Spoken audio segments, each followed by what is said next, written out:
MPs வந்து பேசுனது வந்து ரொம்ப பெரிய ஒரு எதிர்வினை ஆற்றி இருக்கு. என்ன பேசிருக்காங்க சொல்லு. அவர் வந்து திமுக எம்பிகள்லாம் நாகரிகமற்றவர்கள் சொல்லியிருக்காரு தர்மேந்திர பிரதான். சரி, அது சரியா தவறான்னு நினைக்கிறேன். நீங்க நாகரிகமற்றவர்கள் சொன்னவன தமிழ் மக்களை நாகரிகமற்றவர்கள்னு சொல்லிட்டாருன்றீங்க. இதே திராவிட முன்னேற்ற கழக பாராளுமன்ற உறுப்பினர் நாகரிகமானவர்கள்னு சொன்னா அந்த புகழை நீங்க வாங்கிடுவீங்க. பழிய போட்டா தமிழனுக்கு தள்ளி விட்டுருது தானே. அது வந்து அது அப்படி அந்த வார்த்தை அநாகரிகமானது சொல்லியிருக்க வேண்டியதில்லை. அது தேவையில்லை. அது கருத்தாக தான் எதிர்கொள்ளணுமே ஒழிய இப்படி அநாகரிகமான வார்த்தையை பயன்படுத்தியிருக்க வேண்டியதில்லை. ரெண்டாவது, இந்த விவாதங்களே நீங்கள் பாருங்களேன், ஒரு பட்டிமன்றம் போல் நடக்குது, பாராளுமன்றம் போல் இல்லை. ஒரு கருத்து, அந்த கருத்தை வச்சுட்டு நீங்கள் இப்படி பேசுங்க, நாங்கள் அப்படி பேசுங்கன்னா அப்புறம் வெளியில் வந்து குடிக்கிறது, அப்புறம் வெளியில் வந்து பேசிக்கிறது. இது ஒன்றும் ஆக்கப்பூர்வமாக இருக்கிற மாதிரி இல்லை. அது புதிய கல்விக் கொள்கையை ஏற்குதா எதிர்க்குதா தமிழ்நாடு அரசு? திராவிட முன்னேற்ற கழகத்தினுடைய அரசு, அது கட்சி, அந்த கொள்கையை, புதிய கல்விக் கொள்கையை ஏற்குதா எதிர்க்குதா? எதிர்க்குதுன்னா இல்லந்தேடி கல்வி எதில் இருந்தது? அதான கேள்வி. பல இடங்கள்ல வந்து இந்திய கட்டாயமாக்கி எல்லாம் கொண்டு வந்துட்டீங்க. ஜவஹர் நேசன் நம்ம ஐயா வந்து கல்வி திட்டம் வகுக்கிற குழுவில் இருந்து வெளியேறினது காரணமே இந்த ஆட்சி வந்து அப்படியே புதிய கல்விக் கொள்கையை ஏற்குது. இதில் நாம் ஒன்றும் செய்கிறதுக்கு இல்லைன்னு சொல்லி தான் அவர் வெளியேறினார். அவரே வந்து பேட்டிகளில் கொடுத்தது இருக்கு. அப்படி இருக்கும்போது அப்புறம் புதிய கல்விக் கொள்கையை வந்து நீங்கள் இப்போ பிரைம் மினிஸ்டர் PM ஸ்ரீ திட்டத்தை வந்து நீங்கள் ஏற்று கையெழுத்திட்டீங்களேன்னு கேட்குறாரு அவர். அதை மறுக்க மாட்டேங்கிறீங்களே. நாங்கள் எப்போ கையெழுத்திட்டோம், நாங்கள் எப்போ ஒப்புதல் அளித்தோம்னு சொல்ல மாட்டேங்கிறீங்க.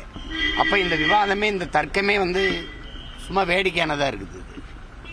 அதனால இந்த வாணிப கழகத்தில் ஊழல் நடந்திருக்கு, அதை மறைக்கதான் இந்த மாதிரி திமுக மறைமாற்றுவதற்கான இந்த மாதிரியான ஒரு இடத்துல தானா தம்பி? அண்ணனை பாடுறா கேட்டு அங்கிட்டு திரும்பிட்டேன். ஒரு இடத்துல தானா டாஸ்மார்க்ல இப்ப நம்ம என்ன கேட்கிறோம்?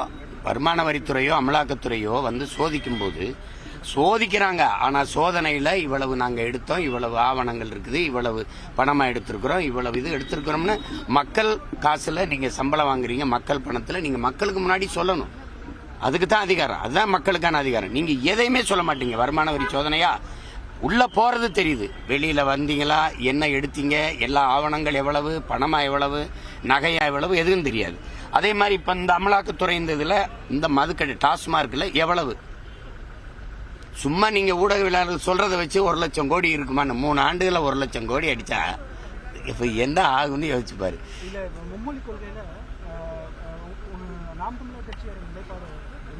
தம்பி, கொள்கை உலகத்தில் எந்த ஒரு மொழிவழி தேசிய இனத்துக்கும், தமிழர்கள் நமக்கு மட்டும் இல்லை, தெலுங்கர்களுக்கோ கன்னடாவிற்கோ கொள்கை மொழிங்கிறத அவரவர் தாய்மொழியாக தான் இருக்கணும்.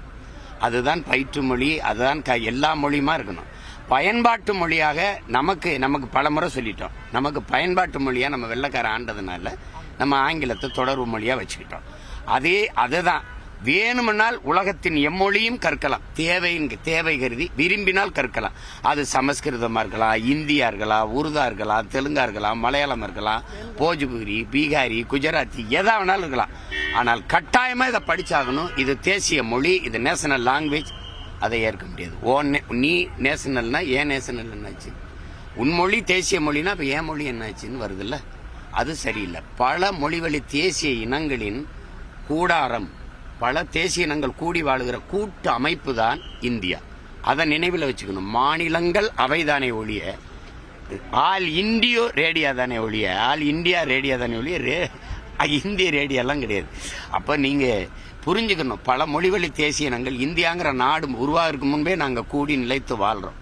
நம்ம ஒரு நாட்டு, இந்தியாங்கிற நாட்டுக்குள்ள கூடி இன்னைக்கு வாழ்றோம். நீ இந்திய நாட்டின் குடிமகன், நானும் இந்திய நாட்டின் குடிமகன், அவரும் இந்திய நாட்டின் குடிமகன். ஆனால் உன்னுடைய நேஷனாலிட்டி தெலுங்கு, என்னுடைய நேஷனாலிட்டி தமிழ், அவருடைய நேஷனாலிட்டி மராட்டி, அவருடைய குஜராத்தி, அவருடைய போஜ்பூரி, அவரது பீகாரி, அவர் பஞ்சாபி. ஆனால் நாங்கள் citizen of India, nationality Tamil. இதுல எந்த குழப்பமும் இல்லை ஆள்றவங்களுக்கு தவிர. அவங்களுக்கு ஒரு குழப்பம் இருக்கு, தடிமாறி இருக்கிறாங்க. இந்தி யார் படிக்கலன்னு சொல்லு. நான் திரும்ப கேட்கிறேன். எங்க ஆளுங்க IAS IPS ஆகி வட இந்தியாவுக்கு பணி செய்ய வரும்போது போய் கத்துக்கிறாங்க. எங்க பிள்ளைங்க ராணுவத்தில் இருக்கிறாங்க. CK ரெஜிமெண்ட் மாதிரி இன்னைக்கு தமிழர் ரெஜிமெண்ட் சொல்ற அளவுக்கு அதிகமாக எங்க பிள்ளைகள் ராணுவத்தில் இருக்காங்க. இந்தி படிச்சுட்டு போய் சேர்றாங்களா? சேர்ந்து படிச்சுக்கிறாங்க. எங்க மக்கள் ஈழத்தில் இருந்து ஏதிரிகளா நாங்க பிரான்ஸுக்கு போனோம். பிரெஞ்சு கத்துக்கிட்டு போனோமா, போய் கத்துக்கிட்டோமா? தேவை கத்துக்கணும். உணவு, மொழி, உடை இதெல்லாம் அந்த தேவை. நிலமும் காலமும் தேவையும் தீர்மானிக்கும். போட்டு குழப்பிக்க கூடாது.